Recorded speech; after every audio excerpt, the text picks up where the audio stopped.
এই ভিডিওতে আমরা 100টা ওয়েল খনন করতে চলেছি। ও জল জল ও মাই গড! তোমরা দেখতে পাচ্ছ কেনিয়ার একটা ছোট্ট গ্রামের লোকেরা জলের সরবরাহ পেল, তাও আবার মাত্র 1 সেকেন্ডের মধ্যে। একটা হয়ে গেছে, আরো 99টা ওয়েল খনন করা বাকি আছে। তোমাদের এই ভিডিওটা দারুণ লাগবে। এই 100টা ওয়েল মিলিয়ে 500,000-এরও বেশি মানুষকে পরিশ্রুত পানীয় জল সরবরাহ করতে চলেছে। তারপর আমরা কেনিয়ার এই অংশে বেশ কিছু ওয়েল খনন করবার পরে আমরা কিছুটা দক্ষিণে নেইরির স্কুলগুলোতে গেলাম, আর অবশ্যই বলবো তারা আমাদের দেখে খুব খুশি হয়েছিল। তোমরা সবাই কেমন আছো? আমি এতটা আশাই করিনি। সবাইকে স্বাগত জানানোর জন্য ধন্যবাদ। আমি বুঝতে পারছি না কি করে রিঅ্যাক্ট করব। তোমাদের সকলকে ধন্যবাদ জানাই। আমরা আসার জন্য এই গ্রামে একটা ওয়েলকাম সেরিমনি হয়ে গেল, আর নোলান তার মধ্যে অংশ নিয়ে নিল। তার মধ্যে নোলানকে দেখতে সবথেকে অকওয়ার্ড লাগছে, আর এগুলো দেখতে আমার খুবই ভালো লাগছে। আর যখন আমরা স্কুলগুলো ঘুরে দেখলাম, দেখো একজন গেস্ট এসেছে। কেমন আছো তোমরা? তোমাদের সব ঠিকঠাক চলছে তো? তোমরা সবাই ভালো থেকো। একজন টিচার আমাদের দেখালো কিভাবে সবাই জল আনে। সেটা এই নদীটা থেকে, যার জল খাবার একদমই উপযুক্ত নয়। এখান থেকে ছাত্রছাত্রীরা জল খায়। হ্যাঁ এটা তো পাগলামি। হ্যাঁ, আপনি জানেন স্টুডেন্টদের ডায়রিয়া, টাইফয়েড, নানা রকম ইনফেকশন হতে থাকে, কারণ আমরা এই জল ব্যবহার করে থাকি। তাই আমরা ওদের যতটা সম্ভব চেষ্টা করি যত্নে রাখার, কিন্তু আপনারা দেখতেই পাচ্ছেন যে কি অবস্থা। কিন্তু জীবনে বাঁচার জন্য জল তো লাগেই। এই পরিস্থিতিটা দেখে আমাদের খুবই খারাপ লাগলো। এই অস্বাস্থ্যকর জল খাওয়ার ফলে বাচ্চাদের জীবন ঝুঁকিপূর্ণ হয়ে যায় এবং কখনো কখনো সংক্ষিপ্ত হয়ে পড়ে। কিন্তু অন্তত এই গ্রামের জন্য আমরা এই পরিস্থিতিটাকে বদলাতে চলেছি। আমার মনে হয় না এটা আমার মাথায় ফিট হবে।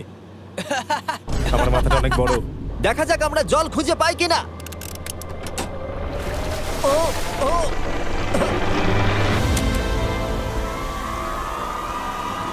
বৃষ্টি হচ্ছে, এটা তো দারুণ। মাটির উপরে জল উঠে আসার পরে সেগুলো ধরে রাখার জন্য আমরা এই বড় ব্যারেলগুলোকে নিয়ে এসেছি, যেগুলো ওয়াটার টাওয়ারের উপরে ফিট করা হবে। এই গ্রাম এবং প্রতিবেশী গ্রাম যে শুধু পরিষ্কার জল পাবে তাই নয়, বরং জলের প্রেসারও অনেকটাই বেশি পাবে। তার মানে হলো তাদের আর অপরিষ্কার জলে জামা কাপড় কাচতে হবে না। নাও টানো। নোলানের মায়ের সঙ্গে তুলনা করলে এটা কত ভারী হবে? প্রায় 2টো নোলানের মায়ের সমান। ওহ গড! ভাই আমি কিন্তু তোমাকে এখান থেকে ফেলে দেবো। ঠিক আছে, হয়ে গেছে। হ্যাঁ, রেখে দাও। আমরা কেনিয়াতে আরো 20টা ওয়েল খনন করলাম, আর সেটা করবার পরে আরে এখানে তো আরেকটা ওয়েল হয়ে গেছে। চিন্তা করো না, আমার আরেকটা জুতোতে আরো বেশি জল আছে। আর এটা দেখাবো আমরা প্রথম 29টা ওয়েল কিভাবে খনন করলাম। আমরা একটা বড় ড্রিল মেশিন দিয়ে মাটির গভীরে কয়েকশো ফুট নিচ অব্দি খনন করলাম, আর একটা পরিশ্রুত পানীয় জলের বিশাল উৎসের সাথে জুড়ে দিলাম। তারপরে আমরা পাইপের সাথে এটাকে জুড়ে দিলাম, যাতে আফ্রিকার সবাই এই জল খেতে পারে আর সেটা তুলতে পারে ঠিক এই রকম ভাবে। দেখা যাক এটা কিরকম খেতে। জলের মতোই। এই 5 গ্যালনের ড্রামটা ভরতে আমার 1 মিনিট সময় লাগলো। এখান থেকে একদিনে কত জল তোলা যেতে পারে? একদিনে প্রায় 3600 গ্যালন জল। এই ওয়েলটা এই গ্রামের শুধুমাত্র 400 বাচ্চার জন্যই নয়, বরং এই স্কুলের প্রতিবেশী গ্রামগুলোর বাচ্চারাও এই জল ব্যবহার করতে পারবে। আমাদের জল দেওয়ার জন্য থ্যাংক ইউ। হ্যাঁ, থ্যাংক ইউ কি আছে। এটা প্রায় 30 বছর ধরে অনবরত জল সরবরাহ করবে। আপনারা হয়তো এটা ভাবছেন যে এই বিশাল কর্মকাণ্ডের জন্য গভর্নমেন্টের সাহায্য নেওয়া হয়েছে, কিন্তু এটা সত্যি নয়। এই সমস্যার সমাধান করা সম্ভব হয়েছে কারণ মানবতা সর্বদা পাশে এসে দাঁড়ানোর চেষ্টা করেছে। তোমার সাকসেসের পেছনে রহস্যটা কি? সত্যি বলতে, তুমি যা ভালোবাসো তা সততার সাথে করতে থাকো, আর তুমি বুঝতেও পারবে না সাকসেস কখন চলে এসেছে। দেখো, এটাকে আমি একদম কাছে নিয়ে আসছি। আমাদের দেখতে পাচ্ছো? এটা দারুণ, তাই না? হ্যাঁ। ওপরে তাকাও, দেখো রেকর্ড হচ্ছে। ঠিক আছে, আমি এটাকে আরো কাছে আনছি। এই দেখো, তোমরা নিজেদেরকে দেখতে পাচ্ছ? আমরা এই গ্রামের জন্য ওয়েল খনন করতে সক্ষম হয়েছি, এবং এই গ্রামের জন্য এবং আরো এরকম 12টা গ্রামের জন্য। আর যখন আমাদের ওয়েল খনন করা শেষ হলো, আমরা তো স্কুলগুলোকে কিছু ব্র্যান্ড নিউ কম্পিউটার দিয়ে সাহায্য করার চেষ্টা করলাম। আচ্ছা, আরো খুশি হবে তো? ওরা খুব Thank you. খুশি হবে, Thank খুব you so খুশি। পরিস্থিতিটা ভালো হয়েছে থেকে ভালো লাগছে। আমরা ক্লাসরুমগুলোকে সাজালাম নতুন ফার্নিচার দিয়ে, নতুন কিছু সেলফ রাখলাম, আর তার সাথে নতুন কিছু বই। সব স্টুডেন্টদের একটা করে সকার বল দিলাম। এটার জন্য ধন্যবাদ। Thank you, Mr. Beast. আর তাছাড়া প্রত্যেকটা ক্লাসে একটা করে হোয়াইট বোর্ড আর একটা করে প্রজেক্টর দিলাম। তোমাদের এই প্রজেক্টর ভালো লেগেছে? আচ্ছা, আমরা আগে চক ব্যবহার করতাম, তাতে খুব ধুলো হতো, কিন্তু এখন সবকিছু পরিষ্কার রয়েছে। আমরা অনেক ধন্যবাদ জানাচ্ছি। কোনো সমস্যা নেই, আমরা খুব কমই করতে পেরেছি। তারপরে যখন আমরা 45 নম্বর ওয়েলটা খনন করবার জন্য সাইটে গেলাম, তখন আমরা বুঝলাম পরিস্থিতিটা আরো কঠিন। যখনই তাদের জলের দরকার পড়ে, তাদের জঙ্গলের মধ্য দিয়ে কয়েক মাইল যেতে হয়, আর তারপরে আরো কয়েক মাইল যেতে হয়, আর এই যাত্রাটা একটা বিশাল পাহাড়ের মধ্য দিয়ে হয়। আমি খুব সকালে ঘুম থেকে উঠে পড়ি ওই 4টে নাগাদ, কারণ তাড়াতাড়ি আমি যাতে স্কুলে জল নিয়ে আসতে পারি। এখান থেকে এইভাবে জল নিয়ে যাওয়া একেবারেই সেফ নয়। এই জায়গাটা খুব স্লিপারি, পড়ে যাওয়ার চান্স আছে। তাই যখন আমরা ওয়েল খনন করছিলাম ওরা আমাদের দেখালো যে ওরা কিভাবে জল নিয়ে আসে। তোমাদের এই যাত্রাটা দিনে কতবার করে করতে হয়? দিনে 2 বার। দিনে 2 বার করে? ওরে বাপরে, তাহলে স্টুডেন্টরা এই জিনিসগুলো নেয়? ও গড, 200 জন স্টুডেন্ট রোজ এটা করে। ভাবো এটা কতটা কঠিন। এটা খুবই কঠিন। ওরে বাপরে বাপরে, এই রাস্তাটা তো খুবই খারাপ। বাপরে, এই পাহাড়ি রাস্তা যেন শেষই হচ্ছে না। এটা আমাদের রোজ করতে হয়। আমরা দেখে অবাক হচ্ছিলাম যে এই যাত্রাটা কতটা কঠিন, আর এই মানুষগুলোকে রোজ এইটা করতে হয় অল্প একটু জলের জন্য। যদিও এই জলটা পানের পক্ষে উপযুক্ত নয়। তোমরা সাধারণত এখান থেকে জল ভরো, হ্যাঁ। আর জল ভরার পরে এই জাগগুলোর ওয়েট হয় প্রায় 40 পাউন্ড, যেগুলো এই বাচ্চাগুলোর পক্ষে বয়ে নিয়ে যাওয়ার জন্য অনেকটাই বেশি। মহিলারা এইগুলো দুটো করে নিয়ে যায়। ও, তাহলে আমিও এটা চেষ্টা করে দেখব। আর যেই জাগগুলো ভর্তি হয়ে গেল, আমাদের আবার ফিরে আসার সময় হয়ে গেল। তাড়াতাড়ি করো, চলো। আরে এ তো দেখছি একটু ঘামেনি। না না, আমি করব। আর তারপরে কয়েক ঘন্টা কেটে গেল এই অস্বাস্থ্যকর জলগুলো নিয়ে আসতে। আর নতুন ওয়েলটা হলো তাদের স্কুল থেকে মাত্র 10 ফিট দূরত্বে। তাহলে এরা এখন এখানেই জল ভরতে পারবে। আমি খুবই ক্লান্ত।